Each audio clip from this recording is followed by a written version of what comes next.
Welcome back to another episode of What Did the Patient Say with Doctors Dana and Lauren Brindisi, sisters and owners of Carolina Functional Neurology Center. We are bringing you inside information from real conversations we have with patients on a daily basis. We get asked the same questions and want to spread the truth on health and healing because we believe everyone deserves to know the answers. Hi guys, welcome back to another episode of What Did the Patient Say with myself, Dr. Dana, and my sister, Dr. Lauren Brindisi here at Carolina Functional Neurology Center. Today we're going to be talking about brain injuries. It is March and this month is Brain Injury Awareness Month.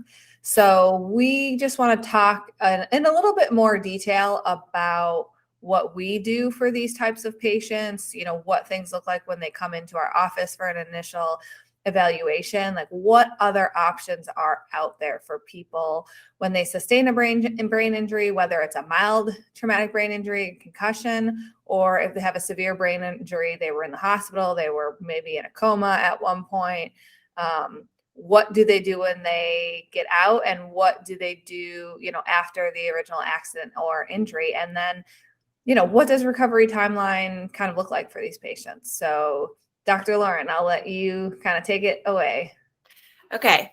So yeah, it's a great place to kind of take off. So say somebody is in some kind of type of accident, or whether that's traumatic, a car accident, or they have a stroke, end up in the hospital usually for a period of time. And then when they get out, at that point they're stable enough to leave the hospital, which is phenomenal. And usually, especially when the injury is severe enough, they're usually left with further symptoms that are not life-threatening. So the hospital, says you're good to go, but they need somewhere to turn next. And so the question is, where do you go?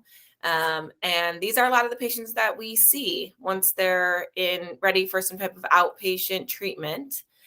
You can come into our office or another functional neurologist, and we're going to take a look really at the nitty-gritty of what's going on with the function of your nervous system. The way I explain it to patients is you get an MRI, right? We're really looking at a picture of your brain. Now, in a traumatic brain injury versus a mild traumatic brain injury or a concussion, usually we will see some changes on an MRI. However, that doesn't necessarily mean that that's the only area of the brain that's been affected, especially when it's something traumatic like a car accident. There's newer imaging that we can look at and that they use in terms of research with patients who've had accidents.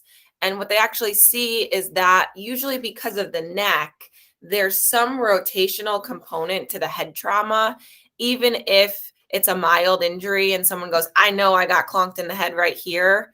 That doesn't mean that's the only place that there's the injury. So a lot of times we see, because of that rotation of the neck, and you have your spinal cord, which turns into your brain stem, it's pretty common that we see abnormalities within the brain stem in terms of its overall functionality, because what they've shown with some of this newer imaging is that the brain stem actually starts to twist a little bit, and it starts as if it's like wringing out like a towel. So kind of like you pulled a muscle.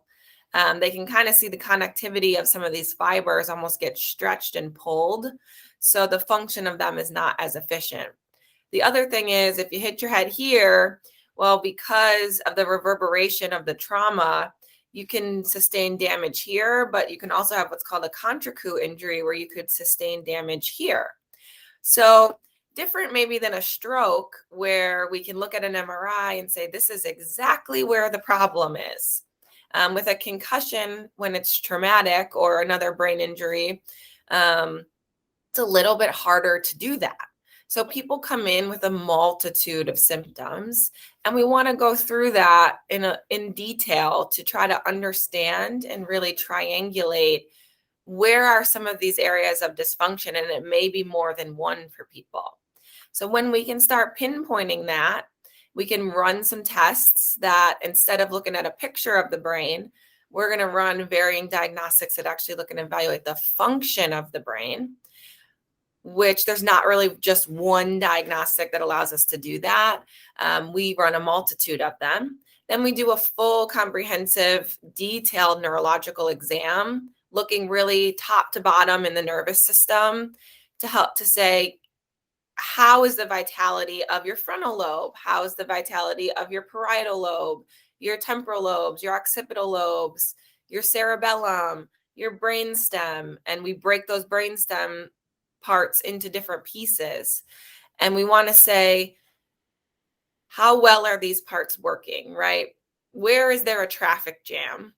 And where can we start to come in from a rehab perspective to actually exercise those brain regions and try to clear up that traffic jam and make sure that these systems are working more efficiently, which is just a more detailed viewpoint on what we're looking at than maybe just going home, resting, starting to do some physical activity, get your body moving. Of course, movement helps grow and repair the brain.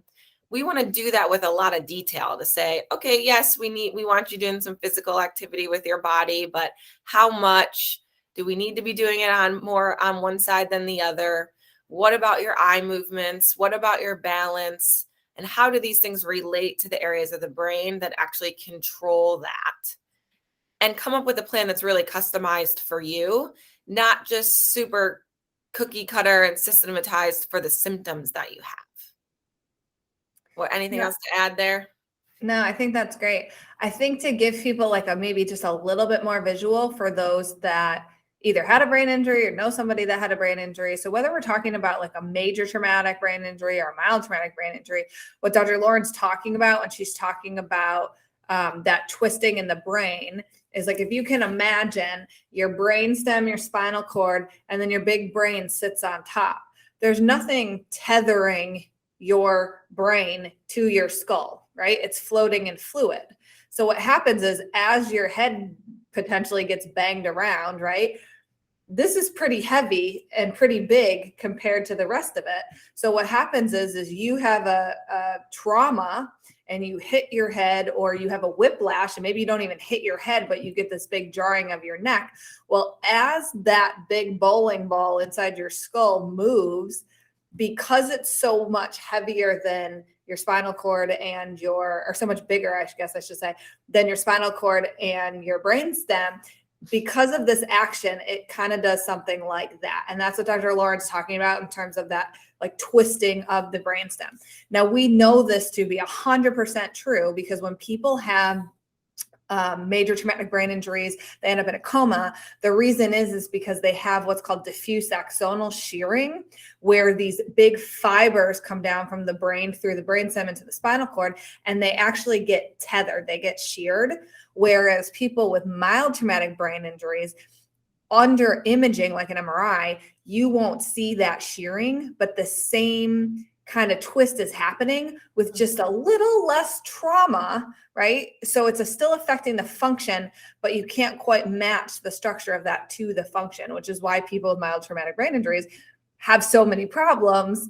But a lot of times when you look at an image, everyone's like, your brain is fine. And I think the other piece of it with every brain injury, now people have more severe brain injuries. Usually if you knew that person pre or post, they may look a little different. They may act a little different. Like, there might be some discrepancy there. People with mild traumatic brain injuries, usually you look at them and you're like, wow, you look great, right? We haven't heard from you in a while or whatever. Like they usually don't have, some people do have personality changes and things like that, but it's just not as drastic. And so the outside world looking in, doesn't really notice that as much. Which is hard for people with a brain injury, right? And I'm not saying it's easy for people who have had a massive traumatic brain injury because they deal with a lot of other consequences and a lot more debilitating conditions often.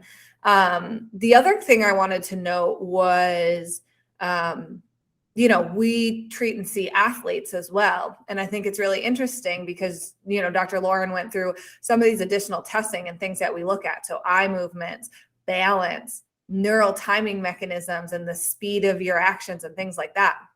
A lot of these higher level athletes, and I'm not talking, you have to be an NHL player or an NFL player, but, your kids that are playing at a high level are often getting impact testing done, right? There's been a lot more appropriate protocols for concussion and return to play in the last few years. However, athletes are athletes. And when you're good and you're passionate about it and you're playing at a high level, right, you're going to do whatever you can or need to do in order to continue to play.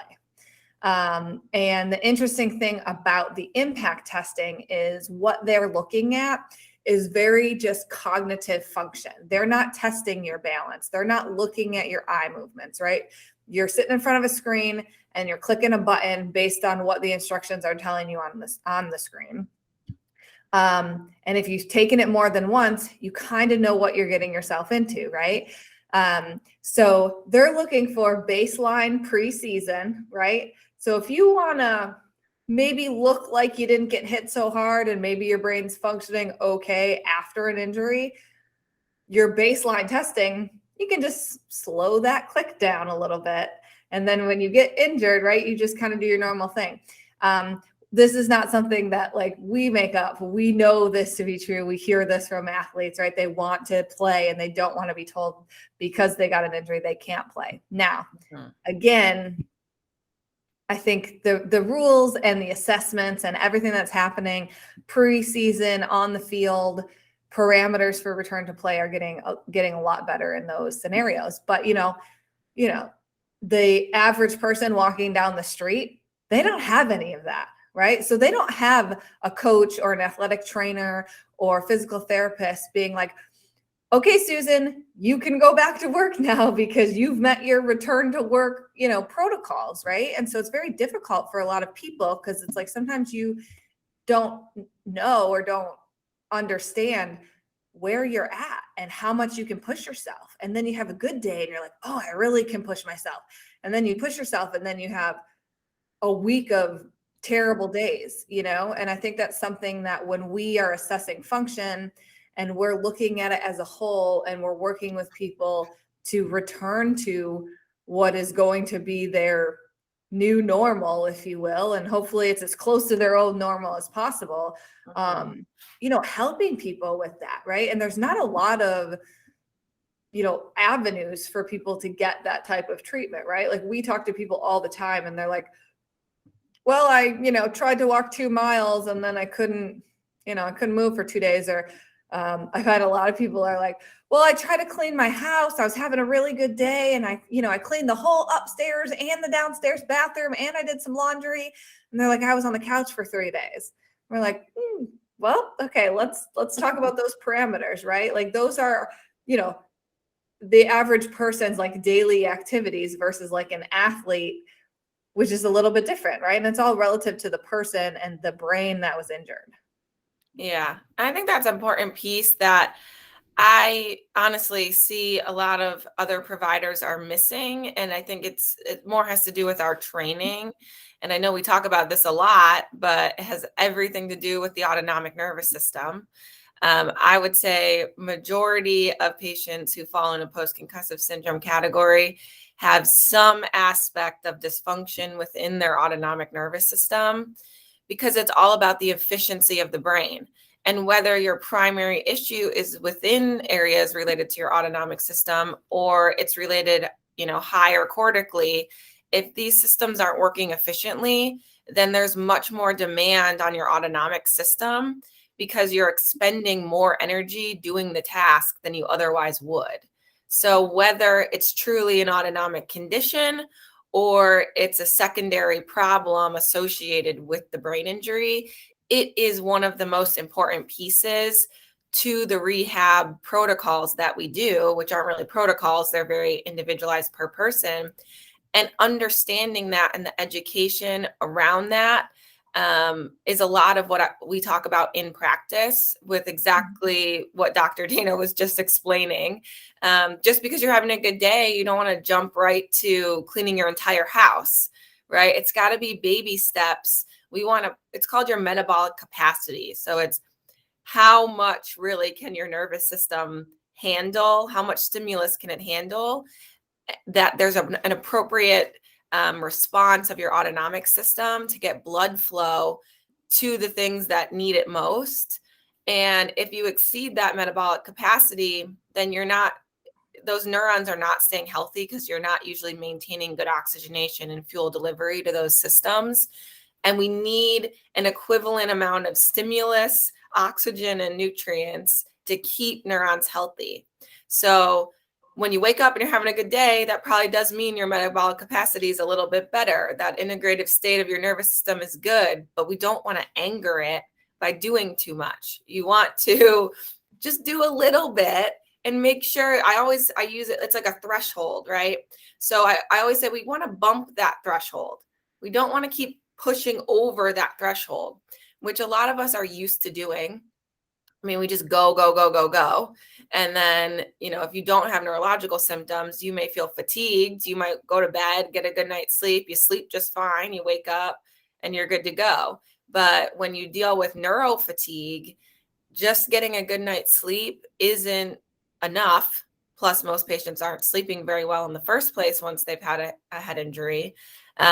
It's not that easy for the nervous system to recover. So it's really important that you're strategically planning what you're doing throughout the day, which can be really, really challenging to organize all on your own. When prior to the injury, you were working full time, you were pushing yourself as quick as you could, you were going home, cleaning your whole house, walking the dog, taking care of the kids, then just falling asleep on the couch and doing it all over again. It's just not the same. So that education piece is so important to make sure that your return to play or return to work, return to life you get eased into it, to make sure that we can set you up in a way for the long term that you'll be able to handle these things better again. And I think on the flip side, and not get frustrated when you run into a bad day or a bad string of days, right? Because this, as you're going through brain injury recovery, you're going to have days that are better than others. You're going to have days that are harder than others, right? And I don't know, fortunately or unfortunately, I don't know what it is, but we often don't get to see people until they are in a post-concussive state and they've had this injury for a long time. And something that I find that we talk about a lot is, people have a bad day or they have a bad couple days and they're like, well, I feel the same I did as when I just got my head injury, nothing's working, and it's, you have emotional dysregulation when you have a brain injury oftentimes too. And it's very hard for you as the person that's injured to kind of step outside of that and look and say okay, yes, we're having a bad day, but that doesn't mean that everything that we've done in our recovery is for nothing and we're at the same spot neurologically or metabolically from where we started, right? It's again, if you have a bad night's sleep, maybe you are too tired and sick of cooking your chicken and broccoli or whatever it is that you want to eat, and you go to Chick-fil-A and then, your spouse or your parents or whomever, stresses you out, and then the dog peed on the rug and, whatever it is, right? It's all of those things are kind of little insults to the system. And when the brain is working well, we don't think about how much we take them for granted. I think that's really what it is. Unless you've had a brain injury, all of these things that we talk about that we just kind of push through, we deal with in our day-to-day life, we take for granted. When you have a brain injury, you're man, it's really hard for me to get up and take a shower. Man, it's really hard for me to make my sandwich at lunch, right? And that happening over a long period of time can really derail somebody's psyche, And then it's I think as time goes on and you're going through that healing process, right? Because we always kind of talk about it's not like this, right? It's we have good days, we have bad days, but hopefully the trend is in the right direction. But I do find the more that time has gone on, it's more difficult for people, especially when they've had days where they're peeking through, where they're oh, I feel really good, or I got a glimpse of my old self or whatever. And then you have a bad day. Then it's usually we got to sit down and be all right, let's talk about this. We're having a bad moment. We're not kind of back to where we started. So it goes both ways, right? In terms of good days. And this is something that we kind of talked about last weekend, right? Just in terms of life. and business and family and everything. It's like, it's never as good as it seems, but it's also never as bad as it seems. So it's like, we got to kind of look at like the general trend in the middle, and, it's about neurological function. It's about psychological health. It's about metabolic health and function. There's just so much more that goes into it than just saying like, okay, I hit my head. Now I feel bad.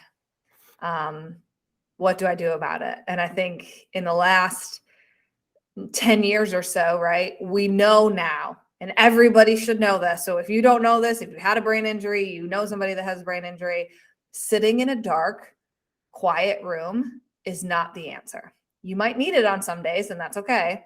But if you want your brain to recover and improve, you've got to do things that are moving you forward within the capacity that your brain and your body are going to let you do it. And I think that's something that as functional neurologists, we really, and this is stuff that we're doing outside of the office, right? Like we are watching parameters and pushing you when we're doing rehab and things like that because we can monitor you, right?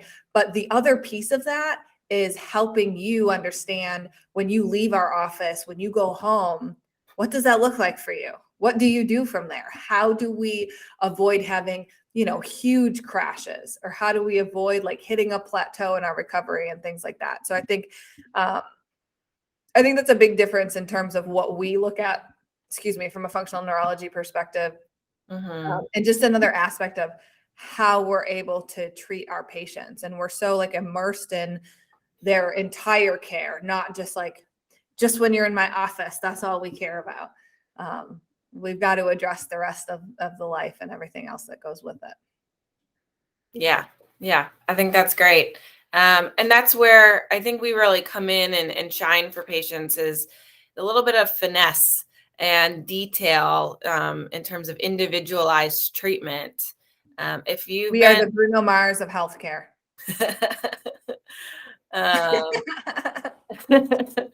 It's true though. I mean, and not saying there's tons of people out there who recover and, they do more traditional means or, they go to a more general, physical therapy program, and that's phenomenal. But and if a lot you're of out times there, we see those patients in combination with what we're doing, right? Like we're not saying that like go see a functional neurologist and don't do any of those other things. Like oftentimes we are working and co-managing with their primary care who might have to prescribe them some medication for a time being, their physical therapist that, is doing more like some strength training stuff and stuff that, we don't do a ton in our office. We talk to people about it, but we're also not physical therapists. That's not our specialty.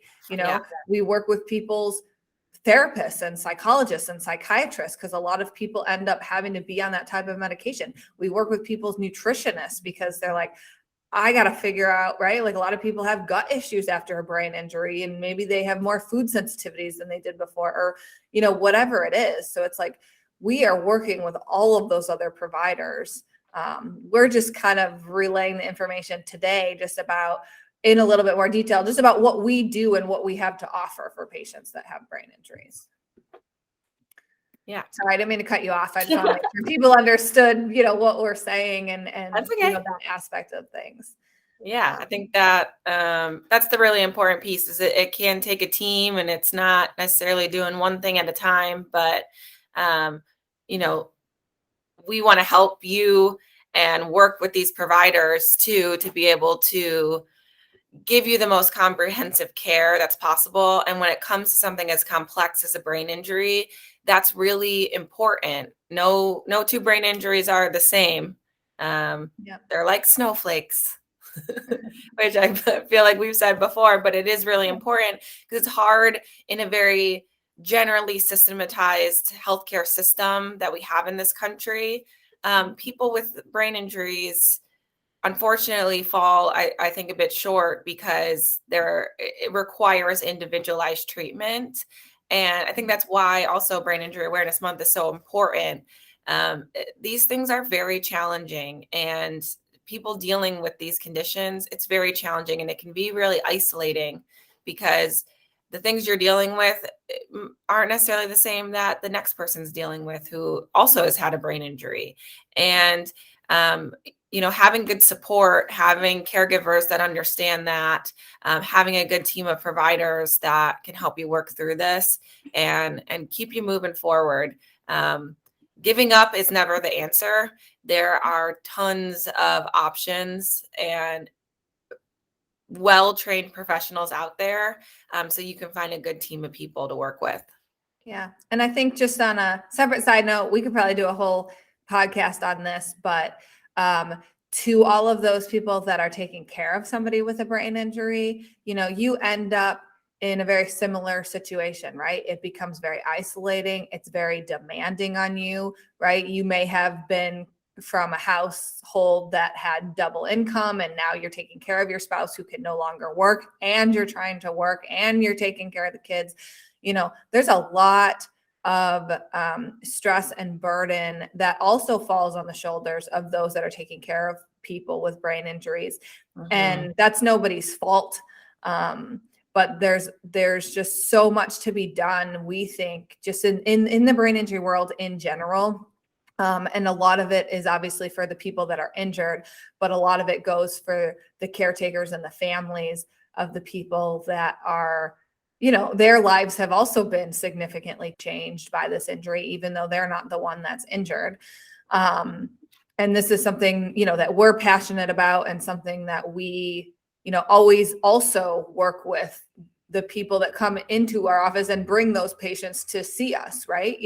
We're having this conversation with them too. And also, they might need a therapist, right? They might need some rehab, maybe not functional neurological rehab, but they may need some help, and I think that's really important. And I just kind of wanted to say, just as a side note, because I'm very excited about this. I think this is a really cool opportunity for us to go above and beyond, what we do in terms of patient care. But I recently was asked to join the board of North Carolina for Brain Injury Association of North Carolina. And we're really excited to kind of bring our thought and insight, because we work so closely with our patients and their families when they have these. I think we have a really good opportunity to bring more awareness. And really what the board is doing is trying to build awareness, trying to build policy, trying to get the resources for people that have injuries, but also for their family members and things like that. So, we're just really excited about the opportunity to sit in a position that we can make a difference at an even, higher state level. Not just, what we're doing in practice and what we're doing here on this podcast, just to kind of bring awareness. So I'm super excited about it. I think that it's a very cool opportunity, and very thankful to be nominated. And, we're here and doing this as a resource for you guys. So as always, like if you guys listen to this podcast and you have any individualized questions or generalized questions, or, you're from somewhere else, not in North Carolina, and you're wondering how we can help, or if we can, someone else can help you or whatever, reach out to us, because, we want to do what we can, whether that's treat you in the office or, point you in the right direction. Yeah, I think that's great. If you guys have any other questions, please let us know. Like, comment, share, subscribe. We're all over the place now. Apple. You can find us on Instagram, Facebook, TikTok. Share these things. Let us know what else you're interested in learning about. You guys are driving what we are discussing, so we would love to hear from you. Any questions, we're happy to answer. We want to get the information out there. So thank you all for listening, and we will see you again soon. Happy Brain Injury Awareness Month. Yeah. Definitely go out and do a little extra reading about what brain injuries are. And if you have a friend or family member who's had one, reach out to them this month. Yeah, let them know that get better. Even if it's been a long time, there's improvement to be made, and we have testimonials for that. So yeah, and there's always hope. So make sure they don't give up. All right, have a good day. Hey guys. Bye.